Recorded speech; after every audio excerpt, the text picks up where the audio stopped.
ಆತ್ಮೀಯ ವೀಕ್ಷಕರೇ, ನ್ಯಾಯಕ್ಕೆ ಎದೆ ಜಾಗ, ಅನ್ಯಾಯಕ್ಕೆ ಖಡ್ಗದ ಹಾದಿಯನ್ನು ತೋರಿದವರು ತುಳುನಾಡಿನ ಚಾರಿತ್ರಿಕ ಪುರುಷರಾಗಿರುವಂಥ ಕೋಟಿ ಚೆನ್ನಯ್ಯರು.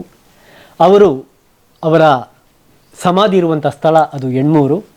ಆ ಎಣ್ಮೂರಿನಲ್ಲಿ ವಾರ್ಷಿಕವಾಗಿ ನಡೆಯುವಂಥ ನೇಮೋತ್ಸವ, ಬೈದೇರುಗಳ ನೇಮ, ದೇಶದ ನಾನಾ ಕಡೆಗಳಿಂದ ಭಕ್ತರು ಬಂದಿರುವಂಥದ್ದು ಮತ್ತು ಇತಿಹಾಸ ಪ್ರಜ್ಞೆ ಉಳ್ಳವರು ಇಲ್ಲಿ ಒಂದು ಭಾಗವಹಿಸಿಕೊಳ್ಳುವಂಥವರು ಕೂಡ ಅನೇಕ ವರ್ಷಗಳಿಂದ ನಡ್ಕೊಂಡು ಬಂದಿದೆ. ಅಂತಹ ಒಂದು ಮಹತ್ವದ ನೇಮೋತ್ಸವಕ್ಕೆ ಮತ್ತೆ ಸಮೀಪಿಸ್ತಾ ಇದೆ ದಿನಗಳು. ಈ ಒಂದು ಹೊತ್ತಿನಲ್ಲಿ ಈ ಕ್ಷೇತ್ರದ ಬಗ್ಗೆ, ಈ ಒಂದು ಸಾನ್ನಿಧ್ಯದ ಬಗ್ಗೆ ಒಂದಷ್ಟು ಮಾಹಿತಿಯನ್ನು ಹಂಚಿಕೊಳ್ಳುವುದರ ಬಗ್ಗೆ ನಮ್ಮೊಂದಿಗೆ ಈ ಕ್ಷೇತ್ರದಲ್ಲಿ ಮತ್ತು ಈ ಒಂದು ಕೋಟಿ ಚೆನ್ನಯ್ಯರ ಬಗ್ಗೆ ಅನೇಕ ಇತಿಹಾಸಗಳು, ಸಂಶೋಧನೆಗಳು, ಅನ್ವೇಷಣೆಗಳು, ಗ್ರಂಥಗಳು, ಸಿನಿಮಾಗಳು, ನಾಟಕಗಳು, ಯಕ್ಷಗಾನಗಳು ಎಲ್ಲವೂ ಕೂಡ ಬಂದಿವೆ, ಡಾಕ್ಯುಮೆಂಟ್ರಿಗಳು ಬಂದಿವೆ. ಬಹುಶಃ ಇದಕ್ಕೆಲ್ಲ ಮಾರ್ಗದರ್ಶಕರಾಗಿ ಸಹಕಾರವನ್ನು ನೀಡ್ತಾ ಇರುವವರು NG ಲೋಕನಾಥರೈಗಳು. ಅವರು ಇವತ್ತು ನಮ್ಮ ಜೊತೆಗಿದ್ದಾರೆ. ವರ್ಷದಿಂದ ವರ್ಷಕ್ಕೆ ಅಭಿವೃದ್ಧಿಯನ್ನು ಕಾಣುವಂಥ ಕ್ಷೇತ್ರ, ವರ್ಷದಿಂದ ವರ್ಷಕ್ಕೆ ಭಕ್ತರನ್ನು ಹೆಚ್ಚಿಸಿಕೊಂಡಿರುವಂಥ ಕ್ಷೇತ್ರ, ಅದೇ ರೀತಿಯಲ್ಲಿ ಇಲ್ಲಿಯ ಒಂದು ಚಾರಿತ್ರಿಕ ಕಾರಣಿಕವಾದಂಥ ಒಂದು ಶಕ್ತಿ ಅದು ಜಗತ್ತಿನ 4 ದೆಸೆಗಳಿಗೂ ಕೂಡ ಹರಡುವಂಥ ಒಂದು ಕ್ಷೇತ್ರ. ಹಾಗಾಗಿ ಇಲ್ಲಿಯ ಒಂದು ಐತಿಹಾಸಿಕತೆಯನ್ನು ಅಥವಾ ಚಾರಿತ್ರಿಕ ಸಂಗತಿಯನ್ನು ಜೊತೆಗೆ ಇಲ್ಲಿಯ ಕಾರಣಿಕ ಶಕ್ತಿಯನ್ನು ಜನರಿಗೆ ತಲುಪಿಸುವ ಎನ್ನುವ ಕಾರಣಕ್ಕಾಗಿ ನಾವು ಅವರೊಂದಿಗೆ ಕೂಡ ಮಾತಾಡ್ತಾ ಇದ್ದೇವೆ. ಲೋಕನಾಥನ ನಮಸ್ತೆ. ನಮಸ್ಕಾರ. ಈಗಾಗಲೇ ನಾನು ಉಲ್ಲೇಖಿಸಿದ ಹಾಗೆ ಈ ಒಂದು ಜಾಗ ಮತ್ತು ಈ ಒಂದು ಐತಿಹಾಸಿಕವಾದ ಚಾರಿತ್ರಿಕ ಪುರುಷರು ಸಂಶೋಧನೆಯ ಮೂಲಕ, ಅನ್ವೇಷಣೆಗಳ ಮೂಲಕ, ಗ್ರಂಥಗಳ ಮೂಲಕ ಅಥವಾ ಇನ್ನಿತರ ಅನೇಕ ಮಾಧ್ಯಮಗಳ ಮೂಲಕ ಇವತ್ತಿಗೂ ಕೂಡ ಜೀವಂತ ಆಗಿದ್ದಾರೆ ಅಲ್ವಾ? ಹೌದು, ಖಂಡಿತವಾಗಿ. ತಾವು ಕೂಡ ಅನೇಕರಿಗೆ ಮಾರ್ಗದರ್ಶನ ಮಾಡಿದ್ದೀರಿ. ಹೌದು. ಅದರಿಂದ ಯಾವ ರೀತಿ ಕ್ಷೇತ್ರ ಆ ಕಾರಣಕ್ಕಾಗಿ ಅಭಿವೃದ್ಧಿಯನ್ನು ಕಂಡಿದೆ? ವಿಶೇಷವಾಗಿ ಕೋಟಿ ಚೆನ್ನಯ್ಯರು ಪಡುಮಲೆಯನ್ನು ಬಿಟ್ಟು ಅವರು ಎಣ್ಮೂರು ದೇವಬಳ್ಳಾಳರ ಹತ್ತಿರ ಬರ್ತಾರೆ. ವಿಶೇಷ ಇಲ್ಲಿ ದೇವಬಳ್ಳಾಳರ ಹತ್ತಿರ ಬಂದಾಗ ದೇವಬಳ್ಳಾಳರು ಬಹಳ ಸಂತೋಷದಿಂದ ಕೋಟಿ ಚೆನ್ನಯ್ಯರನ್ನು ಈ ಪುಣ್ಯದ ಮಣ್ಣಿನಲ್ಲಿ ಕೋಟಿ ಚೆನ್ನಯ್ಯರನ್ನು ಸ್ವಾಗತಿಸಿ, ಆ ಕಾಲದ ವ್ಯವಸ್ಥೆಯಲ್ಲಿ ಬಂದಂಥ, ಯಾಕಂತ ಹೇಳಿದ್ರೆ ದೇವಬಳ್ಳಾಳರಿಗೆ ಮಕ್ಕಳಿರುವುದಿಲ್ಲ, ಕಡಿಮೆ ಪ್ರಜಾಸಂಖ್ಯೆಯನ್ನು ಹೊಂದಿಕೊಂಡು ರಾಜಭಾರವನ್ನು ಮಾಡ್ತಿರತಕ್ಕಂತಹ ದೇವಬಳ್ಳಾಳರು ಕೋಟಿ ಚೆನ್ನಯ್ಯರನ್ನು ಪೀಡಿಗೆ ಕರೆಸಿ ಕೋಟಿ ಚೆನ್ನಯ್ಯರಿಗೆ ಅವತ್ತು 16 ಕೈಯ ಕೊಪ್ಪರಿಗೆ ಹಾಲನ್ನು ಈ ಪವಿತ್ರ ಭೂಮಿಯಲ್ಲಿ ಕೊಡ್ತಾರೆ, ಇದೇ ಪ್ರದೇಶದಲ್ಲಿ. ಇಲ್ಲಿ ಆ ಹಾಲನ್ನು ಸ್ವೀಕರಿಸಿದಂಥ ಕೋಟಿ ಚೆನ್ನಯ್ಯರು ದೇವಬಳ್ಳಾಳರಲ್ಲಿ ಪ್ರಾರ್ಥಿಸಿ ವಿನಂತಿಸಿಕೊಳ್ತಾರೆ, ದೇವಬಳ್ಳಾಳರೇ, ಇಂದಿನಿಂದ ನಿಮಗೆ ನಿಮ್ಮ ಆಶ್ರಯವನ್ನು ನಾವು ಬೇಡ್ತಾ ಇದ್ದೇವೆ. ಇನ್ನು ಮುಂದೆ ನಮಗೆ ರಾಜಾಶ್ರಯವನ್ನು ನೀವು ನೀಡಬೇಕು ಅಂತ ಹೇಳಿದಾಗ ದೇವಬಳ್ಳಾಳರು ಬಹಳ ಸಂತೋಷದಿಂದ ಕೋಟಿ ಚೆನ್ನಯ್ಯರಿಗೆ ಈ ಪುಣ್ಯದ ಬೀಡಿನಲ್ಲಿ ಆಶ್ರಯವನ್ನು ಕೊಡ್ತಾರೆ. ಅಲ್ಲಿಂದ ಮುಂದೆ ಕೋಟಿ ಚೆನ್ನಯ್ಯರನ್ನು ಅವರಿಗೆ ಬೇರೆ ಬೇರೆ ಭಾಗ, ಅಯ್ಯನೂರನ್ನು ಮತ್ತು ಗುತ್ತು ಎಂಬ ಪ್ರದೇಶವನ್ನು ಕೋಟಿ ಚೆನ್ನಯ್ಯರಿಗೆ ವ್ಯವಸಾಯ ಮಾಡಿಕೊಂಡು ಇಲ್ಲಿ ಸೈನಿಕರನ್ನು ಕೂಡಿಸಿಕೊಂಡು ಎಣ್ಮೂರು ದೇವಬಳ್ಳಾಳರ ಸೈನ್ಯವನ್ನು ಹೆಚ್ಚು, ಈ ಗರಡಿ ವಿದ್ಯೆಯಲ್ಲಿ ಪಾಂಡಿತ್ಯವನ್ನು ಹೊಂದಿದವರು ಕೋಟಿ ಚೆನ್ನಯ್ಯರು. ಅವರು ಇಲ್ಲಿ ಬೇಕಾದಷ್ಟು ಯುವಕರನ್ನು ಎಲ್ಲ ಸೇರಿಸಿಕೊಂಡು ಗರಡಿ ವಿದ್ಯೆಯನ್ನು ಕಲಿಸಿ ದೇವಬಳ್ಳಾಳರ ಒಂದು ಸೈನ್ಯವನ್ನು ಸಂಖ್ಯೆಯನ್ನು ಹೆಚ್ಚು ಮಾಡಿಕೊಂಡು ರಾಜಾಶ್ರಯದೊಂದಿಗೆ ದಂಡಿನ ದಂಡನಾಯಕತ್ವವನ್ನು ಸಹ ಕೋಟಿ ಚೆನ್ನಯ್ಯರಿಗೆ ದೇವಬಳ್ಳಾಳರು ಕೊಡ್ತಾರೆ. ಯಾಕಂತ ಹೇಳಿದ್ರೆ ಮಕ್ಕಳಿಲ್ಲದವರು, ಇನ್ನು ಮುಂದೆ ನನ್ನ ನಂತರ ನೀವೇ ಇಲ್ಲಿಗೆ ಅಧಿಪತಿಗಳಾಗಿ ಮುಂದುವರಿಯಬೇಕು, ನೀವೇ ಇದನ್ನು ನಡೆಸ್ಕೊಂಡು ಹೋಗಬೇಕು ಅಂತ ಹೇಳಿ ಕೋಟಿ ಚೆನ್ನಯ್ಯರಿಗೆ ರಾಜಾಶ್ರಯದೊಂದಿಗೆ ಅವರ ಸೇನಾ ಇದನ್ನು ಕೊಟ್ಟು ಅವರನ್ನು ನೋಡಿಕೊಂಡು ಅವರಿಗೆ ಬೇಕಾದಂಥ ವ್ಯವಸ್ಥೆಯನ್ನು ದೇವಬಳ್ಳಾಳರು ಮಾಡಿಕೊಳ್ತಾ ಇದ್ದರು. ಅದರ ಸವಿನೆನಪು ಅಂತ ಹೇಳುವಂಥದ್ದು, ಸವಿನೆನಪುಗಳು ಬೇಕು ಸವಿಯಲ್ಲಿ ಬದುಕು ಅಂತ ಹೇಳಿದ ಹಾಗೆ ಇವತ್ತಿಗೂ ಇಲ್ಲಿ ಮಧ್ಯಾಹ್ನ 1 ಗಂಟೆಗೆ ಬೀಡಿನಿಂದ ಭಂಡಾರ ಹೋಗ್ತದೆ. ಅಲ್ಲಿ ತಂಬಿಳ ಸೇವೆ ಎಲ್ಲ ನಡೆಯುತ್ತದೆ. ತದನಂತರ ಅಲ್ಲಿ ದೆಯ್ಯವನ್ನು ಬೈದೇರ್ಗೊಳ ಕಟ್ಟವರಿಗೆ ಎಣ್ಣೆ ಬೂಲೆ ಕೊಟ್ಟು ರಾತ್ರಿ ಗರಡಿ ಇಳೀತದೆ. ಗರಡಿ ಇಳಿದು ಸಾಧಾರಣ ಪ್ರಾರ್ಥ ಕಾಲ ಇಲ್ಲಿಗೆ ಬಹಳ ವಿಶೇಷವಾಗಿರತಕ್ಕಂಥದ್ದು. ಈ ಜಾಗಕ್ಕೆ ಎಡಮೂರ ಬೈದೇರ್ಗಳು ಅಂದು ದೇವಬಲ್ಲಾಳರು ಕೊಟ್ಟಂತ ಹಾಲನ್ನು ಇವತ್ತಿಗೂ ಇಲ್ಲಿಗೆ ಬಂದು ಅದು ಹಾಲನ್ನ ಸ್ವೀಕಾರ ಮಾಡುವಂತ ತುಂಬಾ ಭಾವನಾತ್ಮಕವಾದ ಬೀಡಿಗೆ ಕಾಣಿಕೆಯನ್ನು ಅರ್ಪಿಸ್ತಾರೆ. ಉಳ್ಳಾಗ್ಲ ಬೀಡಿಗೆ ಕಾಣಿಕೆಯನ್ನು ಅರ್ಪಿಸಿ ಇಲ್ಲಿ ಒಳಗೆ ಬರ್ತಾರೆ. ಇವತ್ತು ಯಾರು ಬೀಡಿನ ಮುಖ್ಯಸ್ಥರಿದ್ದಾರೆ ಶ್ರೀಯುತ ರಾಮಕೃಷ್ಣ ಶೆಟ್ಟಿ ಅವರು, ಅವರ ಕೈಯಿಂದ ಅವರ ಹಾಲನ್ನು ಸ್ವೀಕರಿಸಬೇಕು. ಅವರು ಹೇಳ್ತಾರೆ, ನಾವು ಎಲ್ಲಿ ಹಾಲನ್ನು ಸ್ವೀಕರಿಸಿದರೂ ನಮಗೆ 800 ಬೀಡಿನ ಹಾಲೇ ನಮಗೆ ಶ್ರೇಷ್ಠ. ಅಂದು ದೇವಬಲ್ಲಾಳರು ಇಂದು ರಾಮಕೃಷ್ಣ ಶೆಟ್ಟಿಯವರ ಕೈಯಿಂದಲೇ ನಾವು ಕುಡಿಯಬೇಕು. ದೇವಬಲ್ಲಾಳರ ನಂತರ ಮರುಬಲ್ಲಾಳರನ್ನ ನಾವು ಕಾಣ್ತಾ ಇದ್ದೇವೆ ಅವರ ಕೈಯಿಂದ ಅಂತ ಹೇಳಿ ಅತ್ಯಂತ ರೋಮಾಂಚನಕಾರಿ ಸನ್ನಿವೇಶ. ಬಹಳ ಸಂತೋಷದಿಂದ ಒಳಗೆ ಬರ್ತಾರೆ. ಇಲ್ಲಿ ಕಣ್ಣಿನಲ್ಲಿ ನೀರನ್ನು ಬಿಟ್ಟು ಕಣ್ಣೀರಿನೊಂದಿಗೆ ಹಾಲನ್ನ ಸ್ವೀಕರಿಸ್ತಾರೆ. ದೇವಬಲ್ಲಾಳರು ಕೊಟ್ಟಂತ ಹಾಲು ಅಂತೇಳಿ ಇದೇ ಜಾಗದಲ್ಲಿ ಇವತ್ತು ನಾವು ಮಾತಾಡ್ತಾ ಇದ್ದೇವೆ, ಏನು ಕೂತ್ಕೊಳ್ತಾ ಇದ್ದೇವೆ. ಅತ್ಯಂತ ಒಂದು ರೋಮಾಂಚನಕಾರಿ ಆದಂತ ಈ ಸ್ಥಳ. ಇದೇ ಜಾಗದಲ್ಲಿ ಹಾಲು ಕುಡಿದು ಅಕ್ಕಿಯನ್ನ ಹಾಕಿ ತಾವು ಹಾಲು ಕುಡಿದಂತ ಮನೆಗೆ ಬೆನ್ನು ಹಾಕಿ ಹೋಗುವುದಿಲ್ಲ ಅಂತ ಹೇಳಿ ಹಿಂದೆ ಹಿಂದೆ ಹಿಂದೆ ಹೋಗಿ ಪೀಡಿಗೆ ನಮಸ್ಕರಿಸಿ ಮುಂದೆ ಅವರು 800 ಗರಡಿಗೆ ಹೋಗ್ತಾರೆ. ಆದ್ದರಿಂದ ಈ ಒಂದು ಪ್ರದೇಶ, ಈ ಜಾಗ, ನಾವು ಕೂತಂತ ಈ ಪ್ರದೇಶ, ಇದು ಬೈದೇರ್ಗಳು ಹಾಲು ಕುಡಿಯುವಂತ ಒಂದು ಶ್ರೇಷ್ಠವಾದಂತಹ ಒಂದು ಶಕ್ತಿಯುತವಾದಂತಹ ಸ್ಥಳ ಅಂತ ಹೇಳಲಿಕ್ಕೆ ಬಹಳ ಸಂತೋಷ ಆಗ್ತಾ ಇದೆ. ಖಂಡಿತವಾಗಿ ಬಹಳ ಸಂತೋಷವಾಗ್ತದೆ. ಈ ತುಳುನಾಡಿನಲ್ಲಿ ಕೋಟಿ ಚೆನ್ನವರು ನಡೆದಾಡಿದಂಥ ಪ್ರದೇಶಗಳು ಹಲವಾರು. ಇವತ್ತಿಗೂ ಕೂಡ ಬೈದೇರು ನೇಮಗಳು ಕೂಡ ಅನೇಕ ಪ್ರದೇಶಗಳಲ್ಲಿ ನಡೀತಾ ಇದೆ, ಗರಡಿಗಳಲ್ಲಿ ನಡೀತಾ ಇದೆ. ಆದರೆ ಅಲ್ಲೆಲ್ಲ ನಡೆಯುವ ನೇಮೋತ್ಸವಗಳಿಗೂ ನಮ್ಮ ಈ 800ರಲ್ಲಿ ನಡೆಯುವ ನೇಮೋತ್ಸವ ಕೂಡ ಅನೇಕ ರೀತಿಯ ಒಂದು ವಿಶಿಷ್ಟತೆ ಇದೆ ಅಲ್ವಾ? ಹೌದು, ವಿಶೇಷತೆ ಇದೆ. ಇಲ್ಲಿ ಏನಂತ ಹೇಳಿದ್ರೆ ದೇವಬಲ್ಲಾಳರ ಕಟ್ಟೆ, ಅಂದು ದೇವಬಲ್ಲಾಳರು ಏನು ಹೇಳಿದ್ದಾರೋ ಅದೇ ಕಟ್ಟು ಇವತ್ತಿಗೂ ನಡೆಯುತ್ತದೆ. ಅವರಿಗೆ ದೇವಬಲ್ಲಾಳರಿಗೆ ರಾತ್ರಿ ಕೋಟಿ ಚೆನ್ನಯ್ಯರು ಮರಣ ಹೋಗ್ತಾರೆ ಯುದ್ಧದಲ್ಲಿ. ಚಿಂತಾಕ್ರಾಂತರಾಗಿ ಇರುವ ಸಂದರ್ಭದಲ್ಲಿ ಬೆಳಗಿನ ಹೊತ್ತು ಅವರಿಗೆ ಸ್ವಪ್ನ ಬೀಳ್ತದೆ. ದೇವಬಲ್ಲಾಳರಿಗೆ ಸ್ವಪ್ನ ಬೀಳುವಾಗ ಏನೋ ಕೋಟಿ ಚೆನ್ನಯ್ಯರು ಸ್ವಪ್ನದಲ್ಲಿ ಬಂದು, ಓ ಬಲ್ಲಾಳರೇ, ನಾವು ಕಾಯ ಬಿಟ್ಟು ಮಾಯ ಸೇರಿದ್ದೇವೆ, 800 ಬೈದೇರುಗಳಾಗಿ ನೆಲೆ ನಿಲ್ಲುತ್ತೇವೆ. ಸುಗ್ಗಿ ತಿಂಗಳ ಹೂವೆ ಎಂದು ನಮಗೆ ರಾಮ ಲಕ್ಷ್ಮಣ ಎಂಬ ಸೂರ್ಯವನ್ನ ಮಾಡಿಸಿ, ಚಪ್ಪರ ಕೊಂಬನ್ನ ಮಾಡಿಸಿ ಸುಗ್ಗಿ ತಿಂಗಳ ಹೂವೆ ಎಂದು 800 ಬೀಡಿನಿಂದ ಭಂಡಾರ ತೆಗೆದು 800 ನೇತ್ರಾದಿ ಗರಡಿಯಲ್ಲಿ ನಮ್ಮ ತುಳುವಿನಲ್ಲಿ ಒಂದು ಮಾತಿದೆ, ಹರ್ಷೋಡು ಎತ್ತಿಂಚಿನ ಭಂಡಾರನು ಹರ್ನಾಮಡು ನೇತ್ರಾದಿ ಗರಡಿ ಕೇರ್ಪವನ್ನೇ ಪನ್ಪನಂಚಿನ ಒಂಜಿ ಪಾತಿರನು ಆ ಕಾಲಡು ಕನಟ್ಟು ಕೋಟಿ ಚೆನ್ನಯ್ಯರ ಮುಗ್ಲಿ ಪಂಪೇರು ಕಟ್ಟಿದಂತಹ ಆ ಕನಸು ಅದು ಏನು ಅಂತ ಹೇಳಿ ಹಿಂದೆ ಎಲ್ಲ ಬಲ್ಲಾಳರ ಕಾಲದಲ್ಲಿ ಇಲ್ಲಿ ಹತ್ತಿರವೇ ಬಲ್ಲಾಳರಿಗೆ ಜ್ಯೋತಿಷ್ಯರು ಇದ್ರು, ಆಸ್ಥಾನ ಪಂಡಿತರಿದ್ರು. ಅವರನ್ನ ಕರೆಸಿ ಕೇಳಿದಾಗ ನಿಜ ಸಂಗತಿ ಹೇಳ್ತಾರೆ, ಅವರು ಕಾಯ ಬಿಟ್ಟು ಮಾಯವಾಗಿದ್ದಾರೆ. ಆದ್ದರಿಂದ ಮುಂದೆ ಅದಕ್ಕೆ ಬೇಕಾಗತಕ್ಕಂಥ ಕೆಲಸಗಳನ್ನ, ಗರಡಿಯನ್ನ ಕಟ್ಟಿಸಬೇಕು ಅಂತ ಹೇಳಿ ಕೋಟಿ ಚೆನ್ನಯ್ಯನ ಗರಡಿ ಕಟ್ಟಿಸಿ ಈ ನೇಮೋತ್ಸವನ್ನ ನಡೆಸಲಿಕ್ಕೆ ಪ್ರಾರಂಭ ಮಾಡಿ.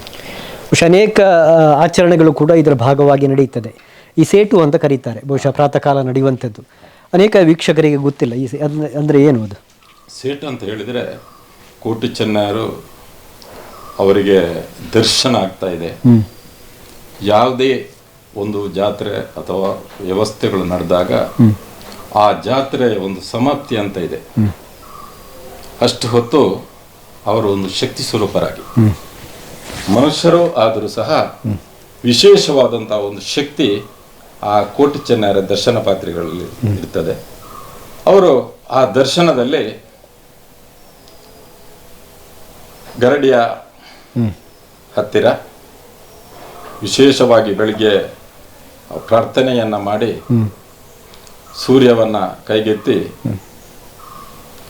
ಸುಮಾರು ಸಲ ಆಚೆ ಈಚೆ ಹೋಗಿ ಮತ್ತೆ ಬಂದು ಗರಡಿಯಲ್ಲಿ ತಮ್ಮ ಅಪ್ಪಣೆಯನ್ನು ತಗೊಂಡು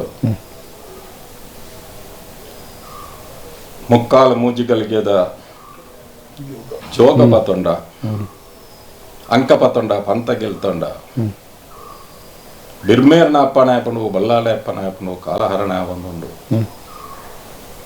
ಎಂಕ್ಲ ಮೇಯಾರ ದಿಂಜಿದ ಮೇ ಬತ್ತ ದುಂಬಗು ಹಿಂಕ್ಲ ಮೇಕ್ ಬತ್ತಿಂಚಿನ ನಿಗ್ಲಿನ ಎಂಕ್ಲ ಬುಡೋನುವ ಧರ್ಮ ಸತ್ಯ ಧರ್ಮೋಡು ರಾಮೆ ಲಕ್ಷ್ಮಣೆ ಪನ್ಪನ ಸೂರ್ಯನ ಎಂಕ್ಲ ತಿಗಲೆ ಪಾಡೊಂದು ಈ ಒಂಜಿ ನೇಮೋತ್ಸವನ ಎಂಕ್ಲ ಸಮಾಪ್ತಿ ಮಲ್ಪುವ ತುಂಬದ ಕಾಲಗು ನಿನ್ನ ನಡಪಡ್ರಿನಿಗ್ಲ ಇಂಬ ಮಾತು ಗೊರಪ ಅಂದು ಪಂಡದಂದು ಬಲ್ಲಾಳ್ರೆಗ್ಲ ಸೇರ್ದಿಂಚಿನ ಭಕ್ತ ಸಮಿರ್ಲ ಭಿನ್ನಾವಿಸ ಒಂದು ಆ ಸೂರ್ಯ ಪಾಡ್ದು ಆನಿದ ನೇಮೋತ್ಸವನ ಸಮಾಪ್ತಿ ಹಿಡ್ದು ಬೊಕ್ಕ ದರ್ಶನ ಪಾತಿರ್ಲಿ ಹಿಡ್ದು ಬೊಕ್ಕ ಹೆಣ್ಮೂರ ಬೈದರ್ಲಿನ ಕಟ್ಟನಗಲು ಮುಗಳನ್ನ ಹಿಡಿದು ಸೂರ್ಯನದೇ ತಂದು ಅವರು ತಕೊಂಡು ಅಲ್ಲೇ ಅವರ ಹುಟ್ಟುಕಟ್ಟನ್ನು ಹೇಳ್ತಾರೆ. ಕೋಟಿ ಅಂದರೆ ಏನು, ಚೆನ್ನೈ ಅಂದರೆ ಏನು ಎಂಬ ಬಗ್ಗೆ ಎಲ್ಲ ಅವರ ಹುಟ್ಟುಕಟ್ಟನ್ನು ಎಲ್ಲ ಹೇಳಿ ನಂತರ ಅವರು ಸಹ ಆ ಶರೀರ ಮುಖದಲ್ಲಿ ಬಂದಂತಹ ಆ ಶಕ್ತಿಯನ್ನು ಆ ರಂಗಸ್ಥಳದಲ್ಲಿ, ಬಹಳ ವಿಶೇಷವಾದ ಸ್ಥಳದ್ದು, ಆ ರಂಗಸ್ಥಳದಲ್ಲಿ ಪ್ರಾರ್ಥಕಾಲ ಉದಯಿಸುತ್ತಿರುವಂತಹ ಸೂರ್ಯನನ್ನು ಕಂಡಾಗ ನೋಡ್ತಾ ಅವರು ಸಹ ಸೂರ್ಯವನ್ನು ಹಾಕಿ ಆ ನೇಮೋತ್ಸವದ ಆವೇಶವನ್ನ ಆ ಸೂರ್ಯ ಹಾಕುವುದರೊಂದಿಗೆ ಅಲ್ಲಿಗೆ ಅದನ್ನು ಸಮಾಪ್ತಿ ಮಾಡ್ತಾ ಇರ್ತಾರೆ. ಅಲ್ಲಿಂದ ಬಲ್ಲಾಳರಿಗೆ ಅವರು ಅನುವು ಮಾಡ್ತಾರೆ. ಮುಂದಿನ ಕಾಲ ಬರ್ತಾ ಇದೆ, ಹೆಚ್ಚು ಕಮ್ಮಿ ನ್ಯಾಯ ಇದ್ದರೆ ಎಣ್ಮೂರ ನೇತ್ರಾದಿಗರಡಿಯ ಬಾಗಿಲಿಗೆ ಬರ್ತೇವೆ. ಅಲ್ಲಿ ಉದಯಿಸುತ್ತಿರುವ ಸೂರ್ಯನಿಗೆ ಮುಖ ಮಾಡಿ ಎಣ್ಮೂರ ನೇತ್ರಾದಿಗರಡಿಗೆ ಬೆನ್ನು ಹಾಕಿ ರಾಮ ಲಕ್ಷ್ಮಣ ಎಂಬ ಸೂರ್ಯವನ್ನು ಹಿಡಿದು ಮುಂದಿನ ವಿಚಾರವನ್ನು ನಿಮಗೆ ತಿಳಿಸ್ತೇವೆ, ಹೇಗೆ ನಡೀಬೇಕು, ಏನು ನಡೀಬೇಕು, ಏನಾಯಿತು ಎಂಬ ಬಗ್ಗೆ ಅಭಯವನ್ನು ಕೊಡತಕ್ಕಂಥ ಬಹಳ ಒಂದು ವಿಶೇಷವಾದಂಥ ಸಮಯ ಈ ವರ್ಷವೂ ಸಹ 23 ಖಂಡಿತ ಜಾತ್ರೆ ರಾತ್ರಿ ನೇಮ ಆಗ್ತದೆ. 24ರಂದು ಬೆಳಿಗ್ಗೆ ಇಲ್ಲಿ ವಿಶೇಷವಾಗಿ ಕೋಟಿ ಚೆನ್ನೈಯರು ಅಭಯವನ್ನ ಕೊಡ್ತಾರೆ. ಖಂಡಿತ ವೀಕ್ಷಕರೇ, ನಾನು ಯಾಕೆ ಇದನ್ನು ಉಲ್ಲೇಖ ಮಾಡಿದೆ ಅಂತಂದ್ರೆ, ರಾತ್ರಿ ಬಹುಶಃ ನೇಮೋತ್ಸವ ಎಲ್ಲರೂ ಕೂಡ ನೋಡ್ತಾರೆ, ಅಥವಾ ನೇರ ಪ್ರಸಾರವನ್ನು ನೋಡ್ತಾ ಇರುವಂಥವ್ರು ನೋಡ್ತಾರೆ. ಆದರೆ ಪ್ರಾತಃ ಕಾಲ ನಡೆಯುವಂತಹ ಈ ಒಂದು ಸಂದರ್ಭ ಸನ್ನಿವೇಶ ಈಗಾಗಲೇ ಅವರು ಹೇಳಿದ ಹಾಗೆ ಅದು ತುಂಬ ಮಹತ್ವವನ್ನು ಪಡೆದಿರುವಂಥದ್ದು. ಹಾಗಾಗಿ ತಾವು ಕೂಡ ಅದನ್ನು ಗಮನಿಸಬೇಕು, ಇಲ್ಲಿಗೆ ಬಂದು ನೋಡಬೇಕು, ಜೊತೆಗೆ ನೇರ ಪ್ರಸಾರದಲ್ಲಿ ಕೂಡ ನೋಡಬೇಕು ಎನ್ನುವ ವಿನಂತಿ. ಜೊತೆಗೆ ಬಹುಶಃ ಇತರ ನೇಮೋತ್ಸವಗಳ ಹಾಗೆ ಅಲ್ಲ, ಈ ಬೈದೇರು ನೇಮದ ಕಟ್ಟುಕಟ್ಟಲೆಯಲ್ಲೂ ಕೂಡ ಒಂದು ವಿಶಿಷ್ಟವಾಗಿರುವಂಥದ್ದು. ಇದಕ್ಕೆ ಚಾಕರಿಗೆ ಸಂಬಂಧಪಟ್ಟ ಪೂಜಾರಿಗಳಿರ್ಬೋದು ಅಥವಾ ಕಟ್ಟುವವರು ಇರ್ಬೋದು. ಕೋಟಿ ಚೆನ್ನವರು ಅಂದರೆ ಅವಳಿ ವೀರರು, ಹಾಗಾಗಿ ಎಲ್ಲ ಅವಳಿಯವರೇ ಆಗಬೇಕು ಎನ್ನುವುದು ಕೂಡ ನಿಯಮ. ಸರಿ, ಇಲ್ಲಿ ಯಾರೆಲ್ಲ ಈ ಚಾಕ್ರಿಯಲ್ಲಿ ಹೆಣ್ಮೂರಿಗೆ ಸಂಬಂಧಪಟ್ಟಾಗಿ ಭಾಗವಹಿಸ್ತಾರೆ? ಈಗಾಗಲೇ ನಮ್ಮ ಅವರ ಹೆಚ್ಚಿನ ದೈವ ಕಟ್ಟುವವರು, ಹೆಣ್ಮೂರು ಬೈದರ್ಗಳ ಕಟ್ಟುವವರು, ಅವರ ವಂಶ ಪಾರಂಪರ್ಯ ಸಾಧಾರಣ ಬೆದ್ರದವರು ಮೂಡುಬಿದ್ರೆಯವರು, ಅವರ ಅಜ್ಜ ಬಿಜ್ಜ ಅವರ ಕಾಲದಿಂದ ಅವತ್ತಿನಿಂದ ಕಟ್ಟುವವರು ಇವತ್ತಿನವರೆಗೂ ಅವರ ಸಂತಾನ ಪಾರಂಪರ್ಯವಾಗಿ ಅವರು ಕಟ್ತಾ ಇದ್ದಾರೆ. ಕೋಟಿ ಜನ ಬೈದರ್ಗಳ ದರ್ಶನ ಮಾಡಿ, ದರ್ಶನ ಪಾತ್ರಿಗಳು ಬೇರೆ ಬೇರೆ ಇಲ್ಲಿಗೆ ಯಾಕೆ ಯಾವ ಸಮಯಕ್ಕೆ ಯಾರು ಬೇಕು ಅಂತ ಹೇಳಿ ಅವರೇ ಕರೆಸಿಕೊಳ್ತಾರೆ ಅವಳಿ ಮಕ್ಕಳನ್ನ. ಅದೊಂದು ಬಹಳ ಇತಿಹಾಸ. ಈಗ ಮುಂಚಿನ ಕೋಟಿ ಚೆನ್ನೈಯರು ತೀರಿ ಹೋದ ಬಳಿಕ ನಮ್ಗೆ ಸ್ವಲ್ಪ ವ್ಯತ್ಯಾಸ ಆಯ್ತು. 2 ಜನ ಮತ್ತ ಅವಳಿ ಮಕ್ಕಳು ಸಿಕ್ಕಿದ್ರು, ಅದು ಏನೋ ಸ್ವಲ್ಪ ಸಮಸ್ಯೆಯಾಗಿ ಬಾಕಿ ಆಯ್ತು. ಕೂಡಲೇ ಮತ್ತೆ 2 ಜನರನ್ನ ಅವರನ್ನೇ ಕರೆಸಿಕೊಂಡಿದ್ದಾರೆ. ಅವರೇ ಕರೆಸಿಕೊಳ್ಳುವಂಥದ್ದು, ಅವರೇ ಬರ್ತಾರೆ, ಅವರೇ ದರ್ಶನ ಪಾತ್ರಿಗಳೇ. ಅದು ಯಾರು ಬರುದು ಅಂತ ಯಾರು ಹೇಳಿ ಬರುವುದಲ್ಲ, ಅವರಿಗೆ ಯಾವ ರೀತಿಯ ಒಂದು ಪ್ರಚೋದನೆ ಆಗ್ತದ ಆ ಶಕ್ತಿ ಅವರನ್ನ ಅಲ್ಲಿ ಕರೆಸಿ ಅಲ್ಲಿ ಅವರ ಸೇವೆಯನ್ನ ಮಾಡ್ಲಿಕ್ಕೆ ಅವರೇ ಕರೆಸಿಕೊಳ್ತಾರೆ. ಈಗ ಹರೀಶ್ ಗಿರೀಶ್ ಅಂತ ಹರೀಶ್ ಗಿರೀಶ್ ಅಂತ ಹೇಳಿ ಅವರು ಬಂಟ್ವಾಳ ತಾಲೂಕಿನ ವಾಮದ ಇದ್ರ ನಿಯತ್ತಿನಲ್ಲಿದ್ದಾರೆ. ವಾಮದ ಪದವಿನವರು. ಅದೇ ರೀತಿ ಕಿನ್ನಿದಾರ ಕಟ್ಟುವಂತದ್ದು ಸಹ ಮಾಡಾವಿನ ಇವರ ಅವರ ವಂಶಪರ ತಂದೆ ಕಾಲದಿಂದಲೂ ಹಾಗೆ ನಡೀತದೆ. ಇಲ್ಲಿ ಈಗ ನಡೆಯುವಂತ ಎಲ್ಲ ಕೆಲಸ ಕಾರ್ಯಗಳು ಅವರ ವಂಶ ಪಾರಂಪರ್ಯವಾಗಿಯೇ ನಡ್ಕೊಂಡು ಬಂದಿದೆ. ಜೊತೆಗೆ ಒಂದು ಕೇಳಬೇಕು, ಬಹುಶಃ ವರ್ತಮಾನ ಕಾಲದಲ್ಲಿ ಭೂತಾರಾಧನೆ ಇರ್ಬೋದು, ದೈವಾರಾಧನೆ ಇದ್ದರೂ ಬಹಳಷ್ಟು ಮಜಲುಗಳನ್ನು ದಾಟಿ ಬಂದಿದೆ, ಬಹಳಷ್ಟು ಬದಲಾವಣೆಗಳಾಗಿವೆ. ಆದರೆ ಹೆಣ್ಮೂರಿನ ಬೈದರ ನೇಮ ಅದೇ ಶ್ರದ್ಧೆ, ಅದೇ ನಂಬಿಕೆ, ಅದೇ ಆಚರಣೆಯಲ್ಲಿ ನಡ್ಕೊಂಡು ಬಂದಿದೆ ಎನ್ನುವುದು ಕೂಡ ಒಂದು ಮಹತ್ವದ ಸಂಗತಿ ಅಲ್ವಾ? ಅದು ವಿಶೇಷವಾಗಿ ಅದೇ ಪ್ರತೀತಿ ಇದೆ. ಯಾಕಂತ ಹೇಳಿದ್ರೆ ಬಲ್ಲಾಳರ ಕಟ್ಟು ಅದನ್ನು ಯಾರು ವ್ಯತ್ಯಾಸ ಮಾಡ್ಲಿಕ್ಕೆ ಸಾಧ್ಯ ಇಲ್ಲ. ಈಗ ನಾಳ್ದು 8 ದಿವಸ ಮತ್ತೆ ಗೊನೆ ಕಡಿಯುವಂತದ್ದು ಅದೇ ಕ್ರಮ ಪ್ರಕಾರವಾಗಿ ಉಳ್ಳಾಗ್ಲ ಬೀಡಿನಲ್ಲಿ ತಮ್ಮಿಲಾಗಬೇಕು. ಅಲ್ಲಿ ಹೋಗಿ ಗಣಹೋಮ ಆಗಬೇಕು. ಹಿಂದೆ ಗಣಹೋಮ ಎಲ್ಲ ಈಗ ಗಣಹೋಮ ಸಮೇತ ಮಾಡಿಸ್ತಾರೆ, ಶುದ್ಧ ಎಲ್ಲ ಮಾಡಿಸಿ. ಅದರ ನಂತರ ಉಳ್ಳಾಗ್ಲ ನೇಮ ಇದು ಎಲ್ಲ ಆ ಕಾಲದಲ್ಲಿ ಏನು ನಡೀತದೋ ಅದಕ್ಕೆ ಒಂದು ಚೂರು ಚ್ಯುತಿ ಬರದೆ ಅಂದಿನಿಂದ ಇಂದಿನವರೆಗೆ ಅದೇ ರೀತಿಯಾದ ಸಾರವಾಗಿ ನಡೆಯುತ್ತದೆ. ಖಂಡಿತ. ಜೊತೆಗೆ ಬಹುಶಃ ಅನೇಕ ಆಡಳಿತದಾರರನ್ನ ಈ ಕ್ಷೇತ್ರ ಈ ಸಾನ್ನಿಧ್ಯ ಕಂಡಿದೆ. ಕಟ್ಟಬೀಡು ರಾಮಕೃಷ್ಣ ಶೆಟ್ಟಿಯವರು ಕೆಲವು ಸಮಯದಿಂದ ಇದರ ಆಡಳಿತವನ್ನು ವಹಿಸಿದ್ದಾರೆ. ಅವರು ಬಂದ ನಂತರ ಈ ಆಡಳಿತಾತ್ಮಕವಾಗಿ ಮತ್ತು ಅಭಿವೃದ್ಧಿಯ ಕಾರಣದಿಂದ ಯಾವ ಬದಲಾವಣೆಗಳಾಯಿತು ಅಂತ? ಅವರು ವಿಶೇಷವಾಗಿ ಅವರಿಗೆ ಬಹಳ ಸರಳ ಸಜ್ಜನಿಕೆಯ ವ್ಯಕ್ತಿತ್ವ. ಅವರು ತನ್ನಿಂದೇನು ಸಾಧ್ಯವ ಅಲ್ಲಿ ಒಂದು ಧರ್ಮ ನಡೀಬೇಕು, ಒಂದು ಧರ್ಮದ ಆ ಸ್ಥಳ ಆಗಬೇಕು, ಸಾನ್ನಿಧ್ಯಕ್ಕೆ ಚ್ಯುತಿ ಬರಬಾರದು. ತನ್ನಿಂದ ಏನು ಸಾಧ್ಯವೋ ತನ್ನ ವಯಸ್ಸನ್ನ ಮೀರಿ ಅಲ್ಲಿ ಶ್ರಮದಾನ ಇರಬಹುದು, ಯಾವ ಕೆಲಸ ಇರಬಹುದು, ಅನ್ನದಾನದ ಇರಬಹುದು, ಅದಕ್ಕೆಲ್ಲ ತನ್ನಿಂದ ಏನು ಸಾಧ್ಯ. ಯಾಕಂತ ಹೇಳಿದ್ರೆ ನಾವೆಲ್ಲ ಹೇಳಲಿಕ್ಕೆ ಬಹಳ ವಿಶೇಷವಾಗಿದೆ. ಇವತ್ತು ಆ ದೇವಬಲ್ಲಾಳರು ಹಾಲು ಕೊಟ್ಟಂತ ಈ ಮನೆಯಲ್ಲಿ ಅವರು ಇದ್ದಾರೆ. ವ್ಯಕ್ತಿತ್ವ, ಆ ದೇವಬಲ್ಲಾಳರ ವ್ಯಕ್ತಿತ್ವ ಏನಿದೆ ಅದೇ ವ್ಯಕ್ತಿತ್ವವನ್ನ ಮೈಗೂಡಿಸಿಕೊಂಡು ಇವತ್ತಿಗೂ ಅದನ್ನು ಮುನ್ನಡೆಸ್ತಾ ಇದ್ದಾರೆ. ಅದರಲ್ಲಿ ಎರಡು ಮಾತಿಲ್ಲ. ಖಂಡಿತ. ಈ ವರ್ಷದ ಜಾತ್ರೋತ್ಸವದ ನೇಮೋತ್ಸವದ ವಿಶೇಷತೆಗಳೇನು? ಸಲ ವಿಶೇಷವಾಗಿ ಕಾಲ ಯಾವ ಜಾತ್ರೆ ಪ್ರತಿ ವರ್ಷದ ರೀತಿ ನಡೆಯುತ್ತಾ ಇರ್ತದೆ. ಮತ್ತು ವಿಶೇಷವಾಗಿ ಒಂದು ಸಾಂಸ್ಕೃತಿಕ ಕಾರ್ಯಕ್ರಮ ಆ ಬಿಡುವಿನ 10-11 ಗಂಟೆ. ಯಾಕಂತ ಹೇಳಿದ್ರೆ ಅವರು ಬೇರೆ ಬೇರೆ ಅಲ್ಲಿ ಕಾಣಿಕೆಯನ್ನ ಮೇರಿಗೆಲ್ಲ ಕಾಣಿಕೆ ಇಡತಕ್ಕ ಸಂದರ್ಭಗಳಲ್ಲಿ ಅಲ್ಲಿ ಒಂದು ಸಣ್ಣ ಕಾರ್ಯ. ಯಾಕಂತ ಹೇಳಿದ್ರೆ ಅದು ಅಲ್ಲಿ ಹೊತ್ತು ಸ್ವಲ್ಪ ಗ್ಯಾಪ್ ಇರ್ತದೆ. ಅದನ್ನ ಒಂದು ಮನೋರಂಜನಾ ರೂಪದಲ್ಲಿ. ಯಾಕಂತ ಹೇಳಿದ್ರೆ ಈ ಒಂದು ಮನೋರಂಜನೆ ಅಂತ ಹೇಳಿದ್ರೆ ನಮ್ಮ ಅಣ್ಣನವ್ರಿಗೆ ಬಹಳ ಖುಷಿ. ಎಲ್ರು ಅವರಿಗೆ ಎಲ್ರು ಅವರಲ್ಲಿ ಇರತಕ್ಕ ಯಾವುದೇ ಧಾರ್ಮಿಕ ಕ್ಷೇತ್ರಗಳು ಅದು ಸಾಂಸ್ಕೃತಿಕ ಕ್ಷೇತ್ರ ಕೂಡ ಆಗಬೇಕು, ಸಾಂಸ್ಕೃತಿಕ ಕ್ಷೇತ್ರವೂ ಆಗಬೇಕು. ಮತ್ತೆ ಎಲ್ರು ಬಹಳ ಚಂದದಿಂದ ಇರಬೇಕು ಅಂತ ಒಂದು ಆಸೆ ಅವರಿಗೆ. ಯಾಕಂತ ಹೇಳಿದ್ರೆ ಯಾರು ಒಂದು ಮನಸ್ಸು ಎಲ್ಲ ಒಳ್ಳೆ ಮನಸ್ಸಿನವರು ಯಾವ ಕೆಲಸ ಮಾಡಿದ್ರು ಅದು ಒಳ್ಳೇದಾಗ್ತದೆ. ಅವ್ರಿಗೆ ಏನಿದ್ರು ಎಲ್ಲದು ಒಳ್ಳೇದಾಗಬೇಕು. ಇನ್ನೊಬ್ಬನಿಗೆ ಕೆಟ್ಟದ್ದನ್ನು ಬಯಸ್ತಕ್ಕಂತಹ ಒಂದು ಅವರು ಹೆಚ್ಚಿನ ಅಂಶ ಕನಸಿನಲ್ಲಿ ಅದನ್ನು ಕಾಣುವುದಿಲ್ಲ. ಏನಾದ್ರೂ ಇದ್ರೆ ಅದನ್ನು ನೇರವಾಗಿ ಹೇಳ್ತಾರೆ. ಮನಸ್ಸಿಗೆ ಏನಾದ್ರು ನೋವಾದ್ರೂ ಸಹ ಅದನ್ನು ಹೇಳ್ತಾರೆ. ಮತ್ತೆ ಅವನನ್ನು ಕ್ಷಮಿಸ್ತಾರೆ.